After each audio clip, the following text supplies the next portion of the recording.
Self-love isn't just a new fad or some trendy catchphrase. When we dive under the surface of self-love, we discover that self-love is in fact the foundation of a happy, healthy, and fulfilling life. So if you've been thinking there's not much substance to self-love and that perhaps it's not relevant to you, or you simply want to understand more about how cultivating self-love will ripple through all corners of your life and help you feel more confidently at peace with everything in your world, this episode of I Love Me, the podcast, is for you. Love, love, love, love, love, love, I love me. Simple, inspiring lessons in self-love. Hi, it's Tamra here, and I thought this week we'd go a little deeper on why self-love is essential to your life, to my life, and to, well, everyone's life. Picture this. You wake up in the morning, look in the mirror, and genuinely appreciate and believe in the person staring back at you. You embrace what in the past you may have perceived as your flaws, you celebrate your strengths, and you treat yourself with kindness and compassion. That, my friend, is the power of self-love. When we have this kind of relationship with ourselves, it shines into every corner of our life. When we have self-love, when we believe in ourselves, as opposed to doubting ourselves and giving ourselves a hard time, we've all done it, then we're better equipped to navigate life's challenges. We have a deep inner trust that we can make the right decisions and that we can live our life in a way that feels stimulating and nourishing. And as a result of this, we have more energy to support those around us because we're full. In this way, prioritizing self-love is a gift that keeps on giving to ourselves and to everyone we meet and connect with. Consider self-love being like your source of oxygen. If we breathe in a shallow manner and restrict our supply, then we don't feel as alive and energized, and our body can't receive the oxygen nutrients and vitality it needs to function as it was designed. And so both our mental and physical health decline. It's kind of the same with self-love. If we restrict our supply of self-love, then our body and mind suffer. We only have to look at the research done by scientists like Bruce Lipton and Candace Pert to know that when we think negatively of ourselves, this affects the functioning of our cells and the type of chemicals that our body produces. What I'm saying is that positive, healthy self-talk born from a place of self-love invites the body into a healthier state, while negative self-talk born from a lack of self-love, that does the opposite. Negativity and stress essentially harm the body's equilibrium and over time can lead to long-term illness and disease. This is why people with depression have a tendency to get sick a lot.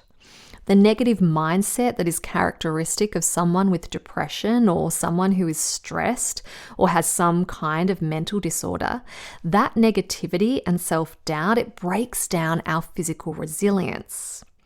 So you can see that our mental and physical selves, they feed off each other. Spiritually speaking, they're one and the same thing. And I'll do a future episode on how our mental state affects our physical state and the science behind this. But for now, the core message I want to share with you is loving yourself makes every area of your life better. And I see this firsthand with my clients. If you're new to the show, I've been working as a self-love therapist for over 20 years now. So I've worked with a lot of different people and helped them resolve a lot of different personal issues. But what they all start to notice when they begin learning how to come into a healthy relationship with themselves is that not only does the initial issue they came to me with, not only does that resolve, but other areas of their life start to come back into alignment as well. So maybe someone comes to me with a money issue or a health complaint. It is they learn how to love themselves and see themselves in a different light, their relationships with others improve, or they start to love their body more after years of self-hate, which ends an unhealthy relationship with food. What I'm saying is that the root of any life problem is essentially a lack of self-love. And when we start to restore that self-love, then old stories and circumstances start to shift and change for the better. So I really do see loving oneself and being willing to continue to love oneself a little bit more each day as the key that opens the door to not only our mental, emotional, and physical health, but to healthy relationships, healthy bank balances, and healthy careers. When I first started working with people, it was to help them overcome depression and anxiety. But what I realized is that when self-love is the focus of our sessions, that any area can be healed, because our love for ourselves or our lack of love for ourselves, that influences how we relate to each area. Hence why I can now say that focusing on self-love is by far the most powerful therapeutic technique I know of. Because self-love really is the foundation of our life, the foundation of everything. And this is why self-love is the central theme in all the programs I offer at my online school, Getting Naked. For when self-love is at the core of our practices, then those practices become far more transformational. And the reason for this is love transforms anything it touches. It was learning how to love myself that allowed me to move past a state in my 20s where I was suicidal and suffering from severe clinical depression. So I moved past that to being able to come into a way of being with myself that made me happy. So I no longer needed antidepressants. So I no longer had harmful thoughts. So I could live fully for the first time in my life with a robust and resilient mental health. And I'll share my full journey out of depression in an episode later this season. So that if depression is holding you back or you know someone else who is suffering as a result of a mental health disorder, they can be shown an effective way of moving through that. And you'll hear me mention how I overcame depression from time to time because it was that journey that opened my eyes to self-love. And once I understood how self-love worked, then I applied it to every area of my life that was a shambles, like romantic relationships. It was cultivating self-love that allowed me to end a string of doozy relationships, which I share the details of in my second book, Getting Naked, The Dating Game, so that I could easily attract in my now husband, who I've been traveling with for over 13 years now. A relationship I continue to deepen into because I continue to apply the teachings of self-love.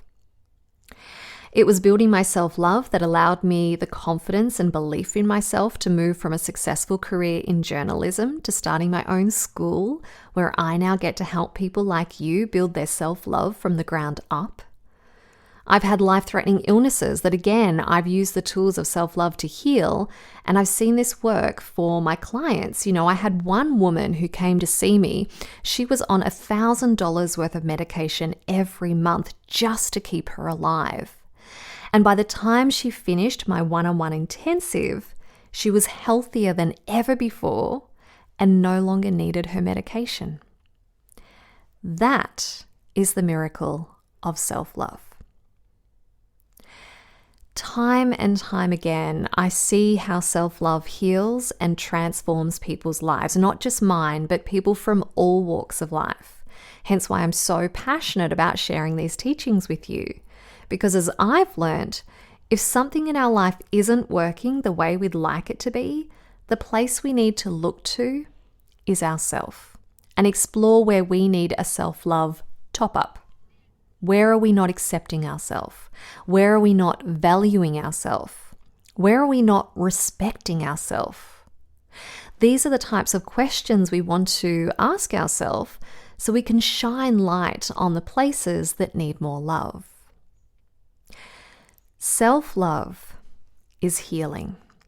Healing on all levels. Any journey of transformation or healing, it needs to be approached from a place of love. Because when something is out of alignment, it's our body or our soul's way of letting us know we're running low on love. So if we're running low on love, then the only way we can heal our troubles is to add some love into the mix, to let loving ourselves be our focus. Now, I know to a conditioned mind, using self-love to heal one's life could feel a little too floaty or simplistic, or simply a distraction when life is throwing you a major curveball or 10. And I see it all the time. People will wait until their health has truly eroded, or they're on the brink of divorce, or they have some major breakdown before they're willing to try the whole self-love thing.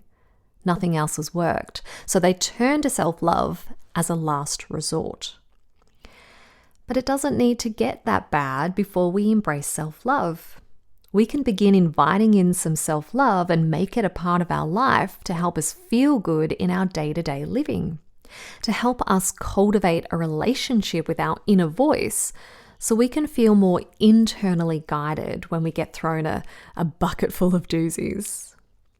It's like trying to drive a car that keeps telling you it's running out of fuel. If you don't stop to fill it up, then eventually it's going to run empty, and then you're not going anywhere, right? That's how it is with self-love. If life is wobbly right now, that's your internal dashboard telling you it's time to stop and fill up on love. Because when we're in a loving space, we feel calmer, more at ease, our confidence is higher, we're able to see beyond the emotions and overwhelm, and as a result of this, have more clarity to action the decisions that will make all the difference. That's why self-love isn't something you find in a Hallmark card. Self-love is a daily practice. A practice that is for every single one of us. And the sooner we embrace it and are willing to start that beautiful journey of loving ourselves that little bit more each day, the sooner our life starts to really shine. And we get to feel good. Because yes, you may be really successful in your career, in your relationship, in some area of your life. But the real measure of success is how you feel. Do you feel stressed all the time while living your crazy, busy, seemingly successful life? Or do you feel at ease, honoring when your body needs rest, and living in a way that supports you in enjoying life to its fullest well into your wiser years? Are you at peace with yourself? You'll know if you need to love yourself more, because things in your life won't quite feel right. That, or your life will be a complete mess. Exhaustion, going into comparison mode, feeling like you're never quite there, never quite on top of things or achieving the things you want. These are all signs of a lack of self-love. But as I've told you before, you can change all that. You can start walking the path of self-love today, right now, or deepening into self-love if you've been exploring it for a while now. What's really beautiful about opening yourself to self-love is that you don't need to make some big grand gesture. Small, consistent steps are where the magic is. That's why this season we'll be exploring different ways you can invite more self-love into your world. Ways you can make self-love a priority so you can enjoy more ease and freedom in your life and less struggle and anxiety and overwhelm. And if you missed last season's tools and practices I shared for cultivating self-love, I'll pop some links in the show notes to some of my favorite episodes where I've taught some really powerful yet simple tools to grow your self-love.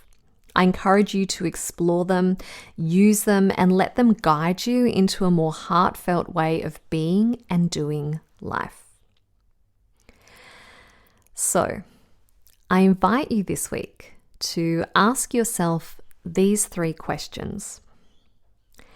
If self-love is the foundation of my life, if self-love will help me feel happier and more content, how can I make space for cultivating self-love? What changes do I need to make? What needs to shift in my life for this to happen? Take some time to sit with these questions, see what comes through for you, and maybe start to play with the idea of self-love simply being a way of life for you, a way that allows you to become a magnet for positivity.